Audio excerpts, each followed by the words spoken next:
Hi, and welcome to our new lecture together. Hoping you're doing great and safe.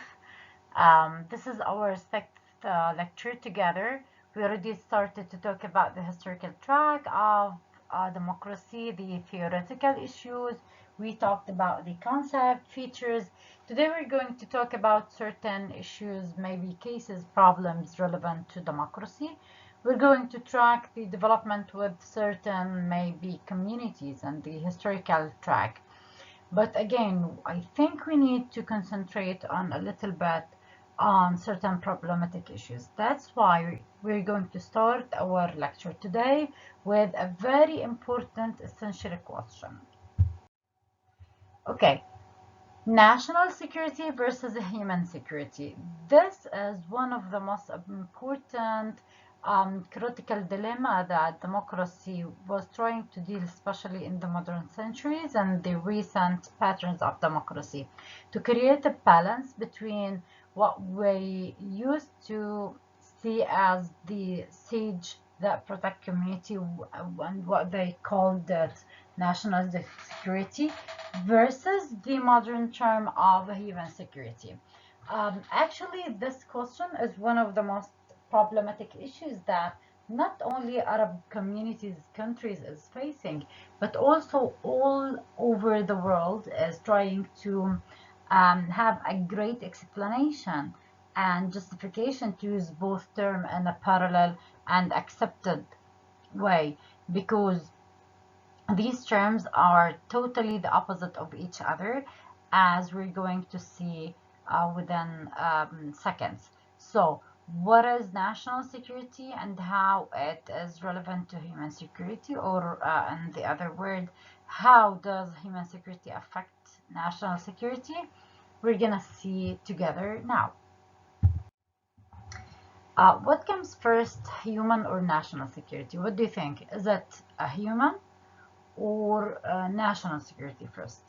This has been a very important, critical, yet never-ending debate. In the case of national security, threats are mainly perceived as external challenges to a nation's sovereignty, which in turn is largely based on the integrity of its geographical hold, for example.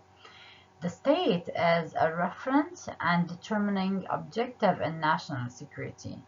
Um, the core of the national security is to protect the system, an unbreakable fortress. Therefore, national security becomes too sensitive an issue. It overwhelms and marginalizes all other critical human-centric securities, including food, environmental, energy, health, freedom of speech, etc. In fact, it is often used to justify all that which brings conflict, violence, um, attacking freedoms and rights, under developmental processes that might attack the set of rights for humankind. On the other hand, advocates of human security may be confront the orthodox account of security. They question its adequacy in understanding and assessing the actual nature and scale of threats of human beings. From a human security perspective, human beings are the primary reference, not the state. It is not the land, it is the human. This challenge became much more resounding after the end of the Cold War and the changing nature of the threats and instabilities among human populations. The structure of the state itself changed after the Cold War. Everything that was well known changed. It is not to protect the state, the government, it is to highlight the importance of the protection of humankind in general. Human security advocates now highlight the complexities of sources of insecurity among human populations in various situations and locations. They respond to crucial situations, crucial circumstances, like, for example, what makes people feel secure, in a much more convincing manner. The basics of a human security are primarily ensured by meeting common aspirations that people thirst for. These include food, family, security, health, shelter, good health, schooling, education, parenting, schooling for children, protection from violence, whether this violence from another community, from family, even from the government itself. The idea of keeping people safe, protecting the freedom and process of threats to people's rights and safety, their ability to be existed within a very comfortable context. That is, to live a life free from fear. This is exactly what human security is about. Scholars, politicians were arguing that these non-traditional security parameters actually determine the state of a human and then national security. So, in this context, the modern philosophers, thinkers, are putting the national security in an inferior level comparing to human being security. However, in this situation, the state-society relationship is separated from international relations, and the domestic realm become more exclusive to human security. It is not an easy formula actually, and it is not easy to implement that, because at certain point you could never say, is this actually a matter of a human security or a national security? And if we're going to concentrate on human security, how much this will affect the sovereignty of the government and the state? Uh, we're going to have like tens and tens of questions based on this structure and based on this assumption by the new philosophers, putting human security on a higher level than state security or national security in a way. In general, the statement I want you to think carefully about is that human security advocates argue that non-traditional security parameters actually determine the state of a human and then national security. The structure itself changed. No one now can deny that human security is an issue, is a core issue that determines the track of democracy. Since these, what we called other threats to security, don't actually emphasize upon sovereignty directly, they have tended to be treated as problems of nation building that involve socio-political issues and development dynamics. They were consciously kept out of any national security debates or agendas. For instance, despite hunger, death, suicides by farmers, and conflicts triggered by deprivations, the larger question of food security and protection of borders and boundaries for sovereignty could never be linked. Could this mean that food problems can be neglected, but not the national borders? Here the most fundamental question is, for whose security are the national borders to be protected? Where do individual and community insecurity and national insecurity meet? The simmering tensions process. Okay, so how are we gonna answer the question like which is more important, human security or national security? Actually, there is no accurate answer for this yet. But what we can see and guess after the discussion is that human security now is a very important component of democratic path. Like you could never ever question the importance of a human security, but what we are questioning is who's higher and to which distance we can put balance between these two terms in a way to protect people, but in the same way to protect the sovereignty of the community and the state, and to make these two terms working in a parallel to protect the community in general, human beings, states, and geographic area. Okay, after this case or this problem, we might have certain questions relevant to the strike of democracy in general. Like we might have a set of questions would help us to understand democracy in a better way.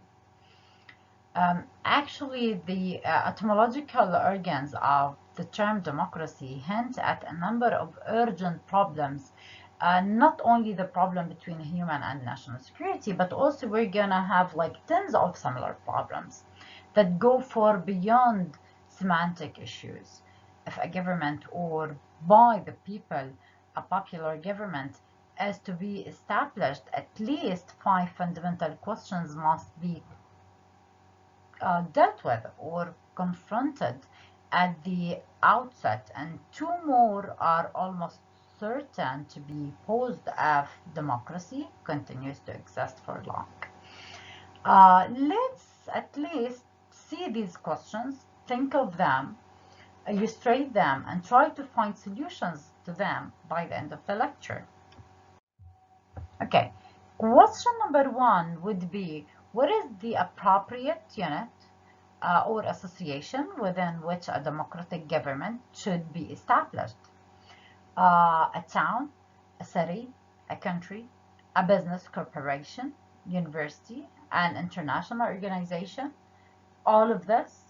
What is the structure? What is the organizational structure or path to have coherent unit that would be the background to establish and have democratic path? This would be, for example, number one, to deal with other problems relevant to democratic development, like human security versus national security and other problems we're going to face whenever we talk about democracy. So the structure, the appropriate unit, is a question to raise whenever we deal with democracy. Question number two, given an appropriate association, a city, for example, who among its members should enjoy fully citizenship, which persons, in other words, should constitute the democracy? Is every member of the association entitled to participate in governing?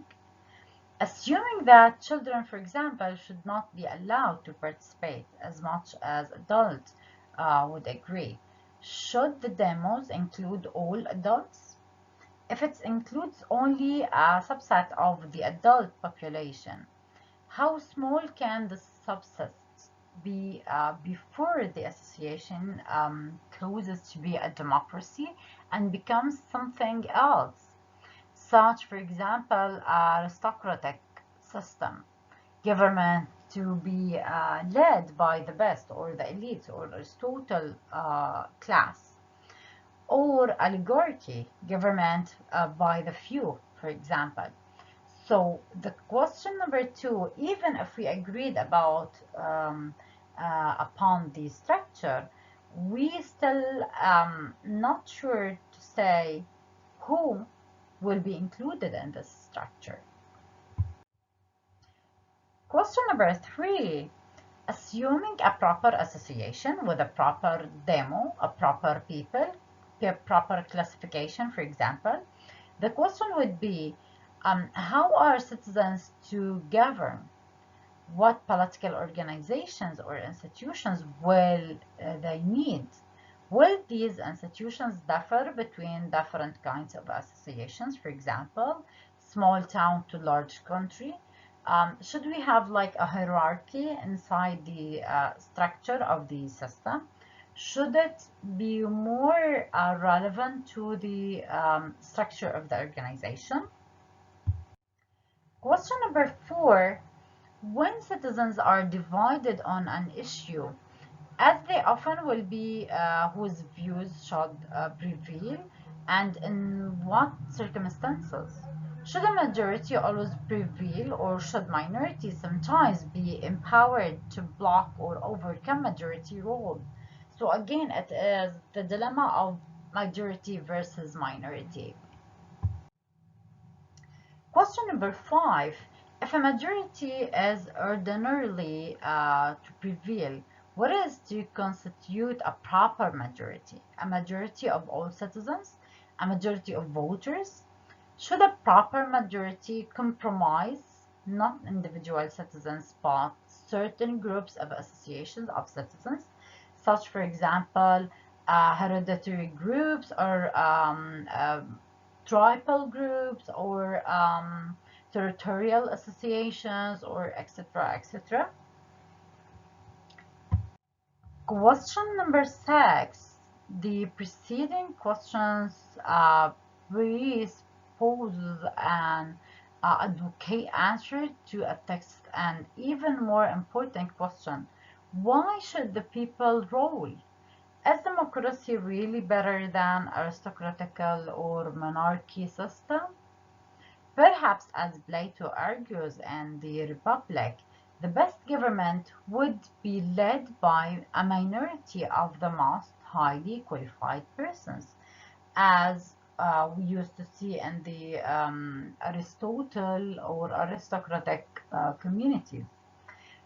For example, it would be much better from certain thinkers and philosophers' perspective to give the lead for philosophers, because they maybe understand more, they have better perspective for issues.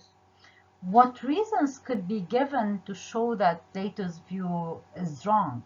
Like, what causes, what debate we need to have to say that no, it is much better to have everyone inside the role in the government instead of having only what we might call elite to lead the government or to lead the structure of the community. Number 7, no association could maintain a democratic government for very long if a majority of the demos or a majority of the government believed that some other form of government were better.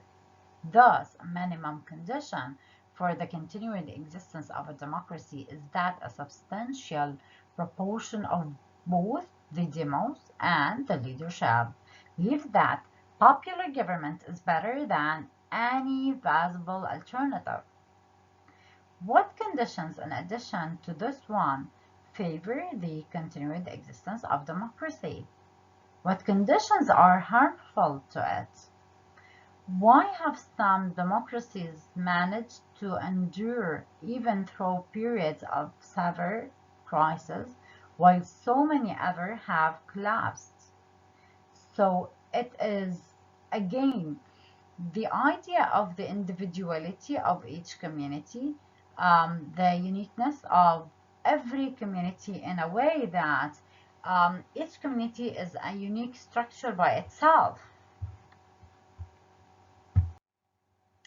The previous 7 questions are keys to understand and analyze the problems we're dealing with. I want you to keep in mind these questions are not only questions, they are tools, mechanisms to understand the problematic issues about democracy and how this term and how this phenomena, if you want to call it a political phenomenon, expanded, developed, and interpreted through centuries.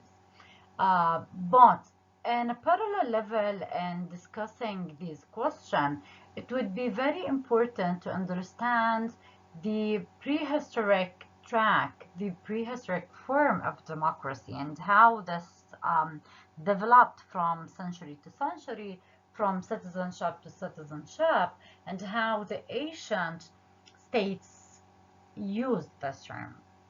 Okay, An important question here would be that how did the cultures of ancient Greeks, for example, and Rome, and the belief systems of Judaism, for example, and Christianity lay the foundation for the development of democracy in the modern world? In which sense we can still track the prehistorical issues as a source, as a base for what we can see democracy nowadays. If the previous questions are the keys, uh, these fundamental concepts and cultures might be the roots for democracy. We're going to try to give an answer for this question through the coming discussion. But what I want you to keep in mind, we are only trying to understand the root of democracy in a way that will help us to understand why democracy is very dynamic and is taking various patterns in each community. Although it is so tempting to assume that democracy was created in one particular place and one particular time, actually most thinkers and philosophers saying that it was most often identified as a Greek culture and linked this idea or this phenomena to the year 500 BCE. We might have evidence that suggested that democratic government as a broad sense existed in several areas over the world well before the turn of the 5th century. So we might not call it democracy, but we cannot deny that it was there and it has existed since the Greek centuries and 5th century. It is possible to assume that democracy is one form of another arises naturally in any well-bounded group, such, for example, tribes. If the group is sufficiently independent of control by outsiders to permit members to turn their own affairs, and if a sustainable number of members, such as tribal elders, consider themselves about equally qualified to participate in decisions and making decisions and control and taking lead of the manners and the issues of the tribe about matters of concerns to the group as a whole. This assumption has been supported by studies of non-literal tribe societies, which suggests that democratic government existed among many tribal groups during the thousands of years when human beings survived by hunting and gathering. To these early human democracy, if we can call it democracy, of course, such as it was practiced might well have seemed the most natural political system.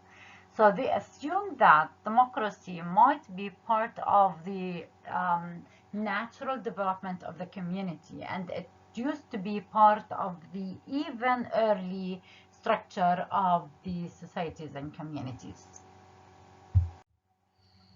When a lengthy period of hunting and gathering came to an end and human beings started to settle, fixing communities primarily of agriculture, for example, and trade, the conditions that favor popular participation in government seem to have become rare. Greater inequalities in wealth and military power between communities, together with a marked increase in typical community size and scale, encouraged the spread of hierarchical and authoritarian forms of social organization.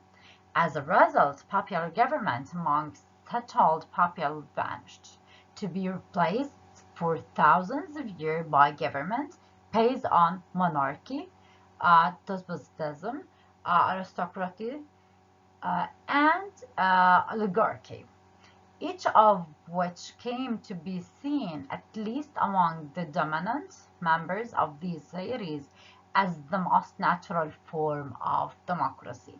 So it is a very interesting debate, saying that um, the natural community started democratic, then it changed because the structure of the community changed, taking the shape of monarchy, aristocratic, oligarchy, etc., etc., because um, they believed this might be the better practice for communities.